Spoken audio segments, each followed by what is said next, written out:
Poets live on your approval and alcohol. So keep the approval coming, and I'll keep the alcohol going down my mouth, and everything's gonna be wonderful. Boom. Yeah.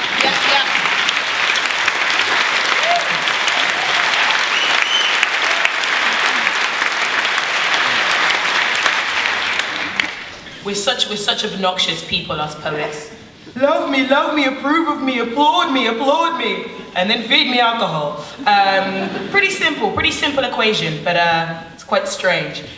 So this next poem, I like to explain a little bit why I wrote this poem before I perform it for people, because I think it's important for people to understand that I don't know what I'm doing ever in life, ever. And the only reason why I'm a poet is because I think writing helps me work it out a little bit, so I feel a little bit less lost and confused, but I'm still pretty lost and confused. And sometimes poets can come on stage and, you know, it can feel like you're being preached at, like this poet's coming up here and saying, guys, like, I know about life, I know about the world, like I've looked over at all of you people and let me tell you how to live life. This is not what I'm telling you, because I don't know what's going on any more than you do, so I'm just stumbling around in the dark, and my poetry is some of my discoveries when I'm out there in the abyss that is life.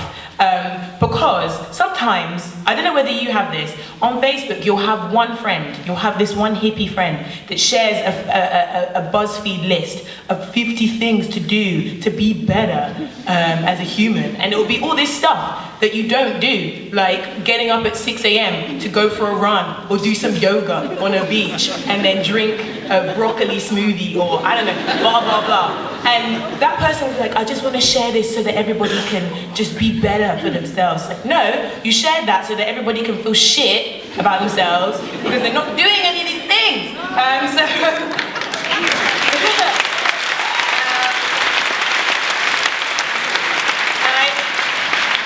Sometimes I catch someone not laughing when I say that, and it's probably because they're that friend.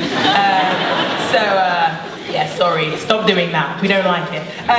But basically, this poem is a list of things, but it's not a list that I'm trying to give you about your life. Everybody has their own story and their own experiences. So if you want, you can go away and write your own list. Like, that's a cool thing to do, but this isn't me telling you what to do. This is me just telling you what I've tried to work out for myself, and I hope you enjoy it.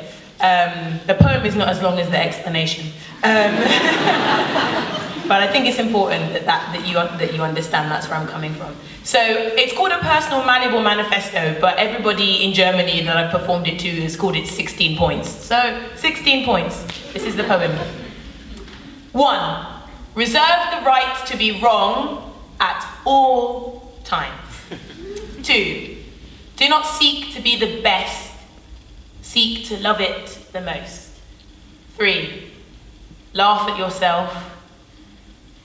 You are ridiculous after all. 4. Humble yourself. Stop being such an ardent, fawning member of the cult of you. When someone gets something you wanted for yourself, spit out the glass shards of pride in your throat and be happy for them. They probably work just as hard as you, if not more so. Your moment will come soon enough, and with that, a smattering of battered egos. No victory is ever wholly sweet. 5. For every one thing you blame your parents for, there are 20 silent blessings they have given you that you are too young and graceless to comprehend. 6. Do not engage in conversations that make your skin feel tight and your heart weary. Do not sit down to lunch with girls who wish to lick at the carcass of your inner demons. Do not laugh at jokes plucked from the rotten fruit of malevolence and ignorance. Do not be seduced into saying things your tongue will never forgive you for. Make your vague excuses and walk away. 7. I know it's hard sometimes. I know it's hard. 8. Wear prom dresses to spa, That's like the supermarket you guys have here, right? Spa or like 7-Eleven or whatever.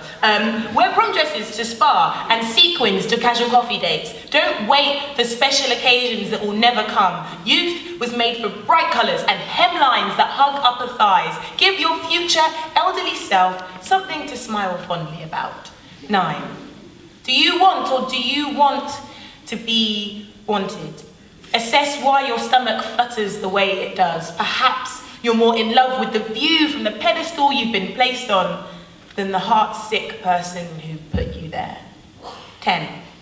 As long as you still feel that singular seizure of joy in your stomach at the opening bars of Stevie Wonder's Isn't She Lovely?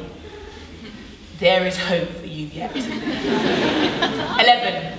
Opinions are made of putty, not concrete. 12. Observe. Never let your eyes go into autopilot mode. It is a wicked and inexcusable waste of a weird and wonderful world. 13. Kisses are an urgent expression of something momentous, not an inarticulate filler of awkward silences. 14. Same with sex. You do not have to have sex to be sexy. Your patience will pay off, and clothes will melt off of their own accord under the right fingers. 15. We are all, for the most part, and in the grand soaring sweep of things, inconsequential. This fact will either weigh you down or make you airborne. 16. Count the small but amazing miracles. You've made it this far. Remember that. You've made it this far. Dankeschön.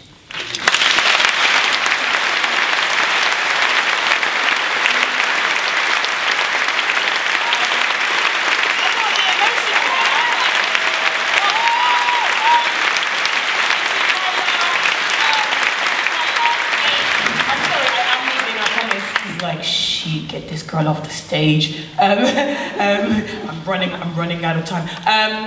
This is my last day, and it'll be really lovely to sell some books because my suitcase is like way over, and I'm gonna have to pay loads of money at the airport. So if you would like to relieve me of that weight, even if you don't like my poetry, just help me out, yeah?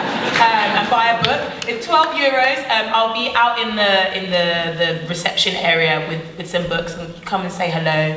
And thank you so much. Enjoy the rest of the slam, and enjoy the rest of your lives. Thank you very much.